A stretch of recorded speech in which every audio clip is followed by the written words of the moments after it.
حالی تو زیغ نشه، حالی ساز میشی. حالی قطعی من 20 سال دیگه زندگی میکنی، من 20 سال دیگه در تو خدمت میکنم. سلام علیکم اپا جان سوزی. سلامتی خوبه چوکر اپا یزدان چوکر. هیچی ای خوردن مونده، ای دیدن مونده، ای دفعه مونده. همه چی مونده. یزدان خدای چی دشوه. یزدان خدای چی دشوه. یزدان. سلام دوستان عزیز، شرکت بختیار و بهرام جان دوستان گرامی ما در مسکو با کمازاب تاجیکستان بار میارن. البته مسکو را خودش داره پیش بازاری لوبلینا، بازاری صدوات، همین بازارها در بارا را جمع میکنن، میگیرن بارا را میگیرن میارن و تاجیکستان. این رقماشون مرامت زنگ بزنید، واتساپ دارن، تلگرام دارن، همه رقمو همه وقت گریونه فعالای. تنها شما زنگ زدن باری رسیز که تاجیکستان رو کنید.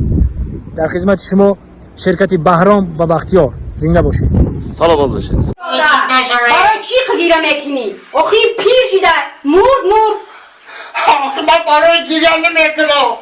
برای چی گیره میکنی؟ من برای گیره دارم که تا 6 تا گودک داره این بندره تا قطع 6 گودک در کلای ما بور بشه. یزدانه ای بکالا چی گیره میکنی؟ این 3 تا چهارخانگه داره.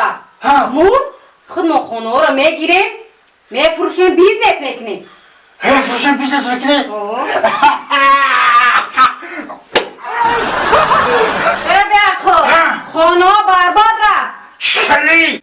حالی من امضایی رو نگرفته بودم. یزدانه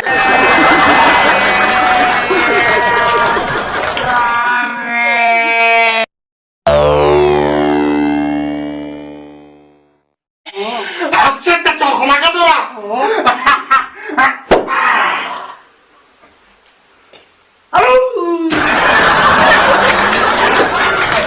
سه تا چهارخانگه دارم.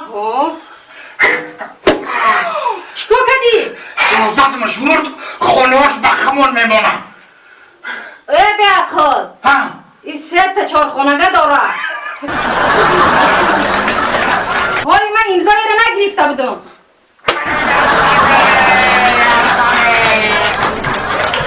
حاجی 20 سال پس در ما خدمت میکنی. 20 سال پس چی کنیم؟ اوسونتا خیش گوش کن مال ما خیش آقا 20 سال دیگه تولد ها 20 سال دیگه تو قطعی ما زندگی میکنیم، ما تو خدمت میکنم، تمام اینه قبول ما میدرم.